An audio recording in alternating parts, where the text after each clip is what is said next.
মাই dear students, তোমালোকক আকৌ এবাৰ মই মোৰ ইউটিউব চেনেল NSS একাডেমীলৈ আন্তৰিকভাৱে স্বাগতম জনাইছোঁ। তোমালোকলৈ প্ৰথমতে মই এটা ৰিকুৱেষ্ট কৰিছোঁ যে তোমালোকে যদি কোনোবাই মোৰ চেনেল নতুনকৈ আহিছা তেতিয়াহ'লে নিশ্চয়কৈ মোৰ চেনেলটো ছাবস্ক্ৰাইব কৰি কাষতে থকা বেল আইকনটো প্ৰেছ কৰি থ'বলৈ নাপাহৰিবা। মই যেনেকুৱা ধৰণৰ ভিডিঅ' তোমালোকক দি থাকোঁ ইনফৰ্মেটিভ, সেনেকুৱা ধৰণৰ ভিডিঅ' তোমালোকে পোনপ্ৰথমতে চাবৰ কাৰণে চেনেলটো ছাবস্ক্ৰাইব কৰি থ'ব পাৰা।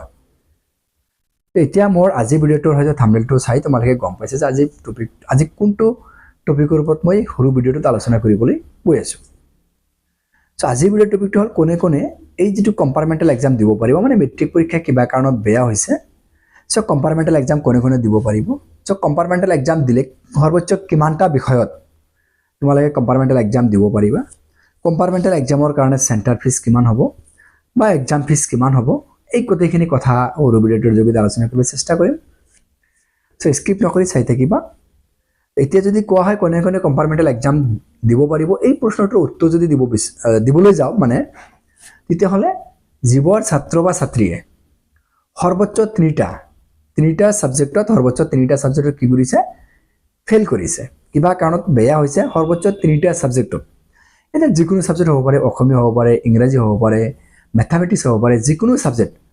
মানে দুটা ছাবজেক্টত যদি ফেইল কৰিছে তথাপিও কম্পাৰ্টমেণ্টেল এক্সাম দিব পাৰিব, এটা ছাবজেক্টত যদি ফেইল কৰিছে কম্পাৰ্টমেণ্টেল এক্সাম দিব পাৰিব। এনেকুৱা সৰ্বোচ্চ তিনিটা ছাবজেক্টত যদি ফেইল কৰিছে কম্পাৰ্টমেণ্টেল এক্সাম দিব পাৰিব, কিন্তু চাৰিটা ছাবজেক্টত ফেইল কৰিলে কিন্তু কম্পাৰ্টমেণ্টেল এক্সাম দিব নোৱাৰিব। তাৰমানে নতুনকৈ আকৌ যিটো হাইস্কুলত বা হায়াৰ ছেকেণ্ডেৰী স্কুলত পঢ়ি আছিলে তাতে এডমিশ্যন হৈ আকৌ মেট্ৰিক পৰীক্ষাটো দিব লাগিব, ঠিক আছে। এতিয়া সৰ্বোচ্চ তিনিটা ছাবজেক্টত যদি ফেইল কৰে কম্পাৰ্টমেণ্টেল এক্সাম দিব পাৰিব। মই হয়তো বুজাব পাৰিছোঁ, তোমালোকে বুজি পাইছা। এতিয়া তিনিটা ছাবজেক্টত সৰ্বোচ্চ ফেইল কৰিলে, কিন্তু একেটা ধৰা দুটা ছাবজেক্ট বা তিনিটা ছাবজেক্টত ফেইল কৰিছে, কিন্তু তেওঁৰ মানে টোটাল মাৰ্ক যিটো ৰেজাল্ট হৈ গ'ল তাৰ যিটো মাৰ্কশ্বিটটো তোমালোকে হয়তো অনলাইনৰ পৰা ডাউনলোড কৰি, যিয়ে নহওক হয়তো তোমালোকে বুজিবলৈ পাইছা যে সৰ্বোচ্চ তিনিটা ছাবজেক্টত ফেইল কৰিলে তোমালোকে কম্পাৰ্টমেণ্টেল এক্সাম দিব পাৰিবা। এতিয়া প্ৰশ্ন হ'ল তিনিটা ছাবজেক্টত ফেইল কৰিলে কম্পাৰ্টমেণ্টেল এক্সাম দিব পাৰিবনে? এতিয়া তিনিটা ছাবজেক্টত ফেইল কৰিলেও কম্পাৰ্টমেণ্টেল এক্সাম দিবলৈ এলাউ হ'বনে? এইবিলাক বিভিন্ন ধৰণৰ প্ৰশ্ন আহিছে। চ' দুটা ছাবজেক্টত ফেইল কৰক বা এটা ছাবজেক্টত ফেইল কৰক বা তিনিটা ছাবজেক্টত ফেইল কৰক সৰ্বোচ্চ,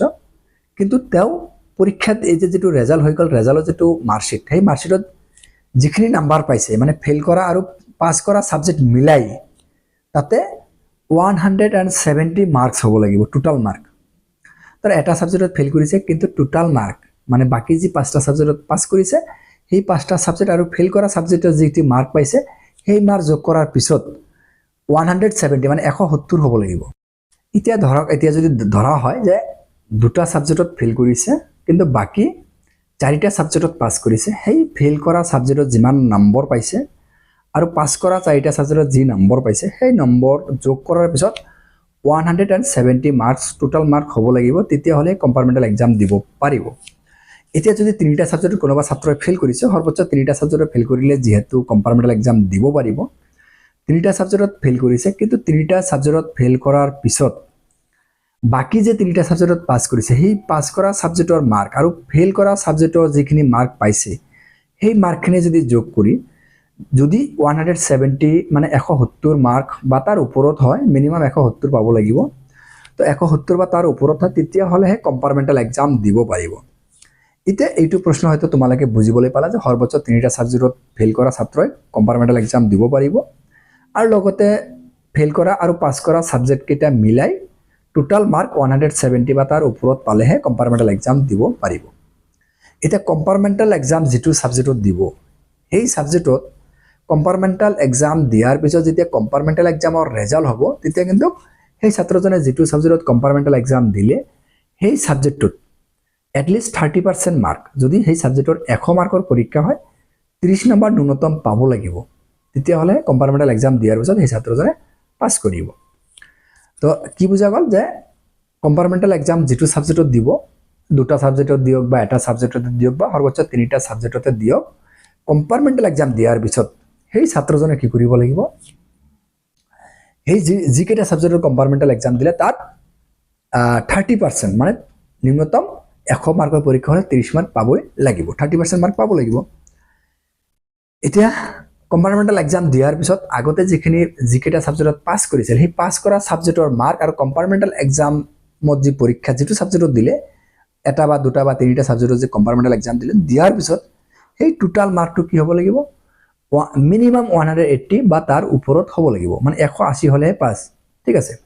180 বা তাৰ ওপৰত নাম্বাৰখিনি হ'লেহে সেই ছাত্ৰজনে কম্পাৰ্টমেণ্টেল এক্সাম দিয়াৰ পিছত পাছ কৰিব পাৰিব এতিয়া কথাটো হ'ল বহুতে মানে কমেন্ট কৰিব পাৰে মই কমেন্ট এতিয়ালৈকে অহা নাই যে চেণ্টাৰ ফিজ কিমান হ'ব চেণ্টাৰ ফিজ 150 টকা হ'ব ফিক্সড এটো আগৰবাৰ হৈছিল কিন্তু এতিয়ালৈকে এইবাৰ কিমান হ'ব কথাটো হ'ল এইবাৰ কিমান হ'ব মানে এইবাৰ যোৱাবাৰ বা তাৰ আগৰবাৰ 150 টকা চেণ্টাৰ ফিজ ফিক্সড আছিল তো এইবাৰ যেহেতু নোটিফিকেশন এতিয়ালৈকে অহা নাই সেইকাৰণে আমি ক'বলৈ অলপ টান হৈছে তো এইখিনি যিয়ে নহওক এইবাৰ কিমান দিয়ে দিয়াৰ পিছত মই জনাই দিম তোমালোকক আৰু এক্সামিনেশন ফি যেটো এক্সামিনেশন ফি আছে সেই এক্সামিনেশন ফিটো কিমান হ'ব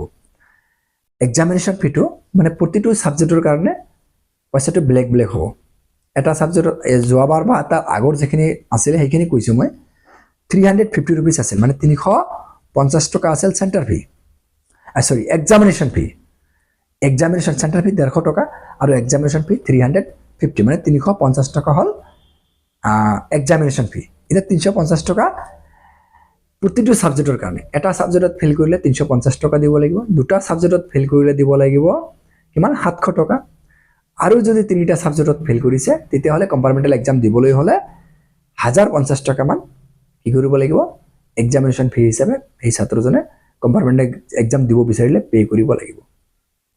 তো এইখিনি পৰা ক্লিয়াৰ হ'ল যে প্ৰতিটো সাবজেক্টত 350 টকা এক্সাম ফি আৰু সেন্টাৰ ফি এটা 150 টকা যোৱাবাৰ বা তাৰ আগৰবাৰ আছিল এইবাৰ কিমান হ'ব যেতিয়া নোটিছটো আহিব মই তোমালোকক তাৰ ওপৰত ভিডিও বনাই দিম